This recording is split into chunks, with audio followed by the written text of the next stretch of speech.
People become very interested in raw foods and living foods for their health. One of the most unknown but most nutritious of the living foods is the mung bean.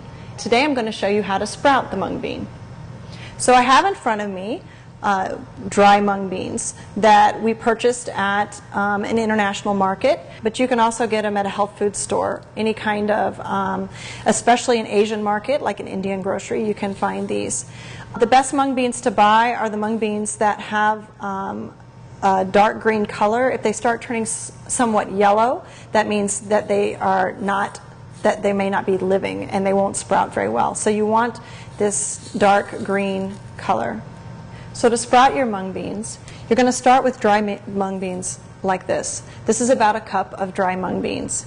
You need to sort them well for mung beans that are not living. So look for ones that are a little bit yellow and pull them out. Then rinse them really well. They need to be washed 2 to 3 times until the water runs clear.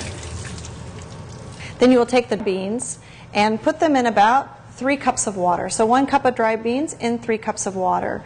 You want the level of your water to be a couple of inches above your beans because they're going to expand like this. This water should be a tepid temperature, just slightly warm but not hot. And you'll see the beans will plump up like this.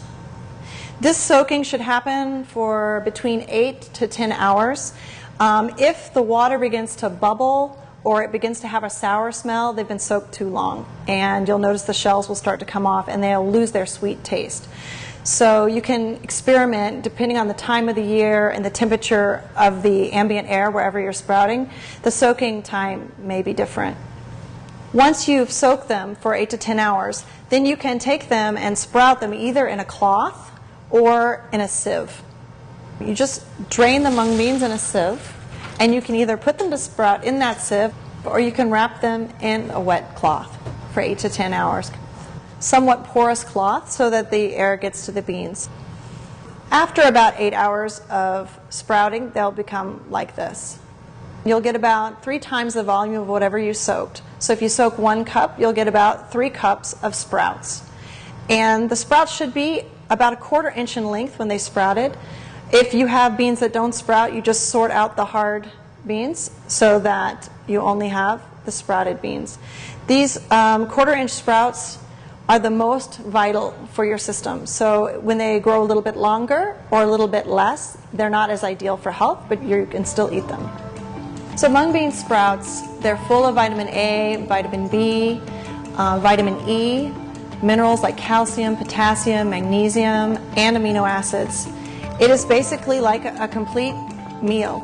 And you can eat them by themselves with lemon juice and salt, a little bit of pepper and olive oil. They're delicious by themselves. They have this nice sweet flavor all on their own. Or you can mix them in other salads with carrots, cucumber, pretty much anything, any kind of raw salad you can add mung bean to.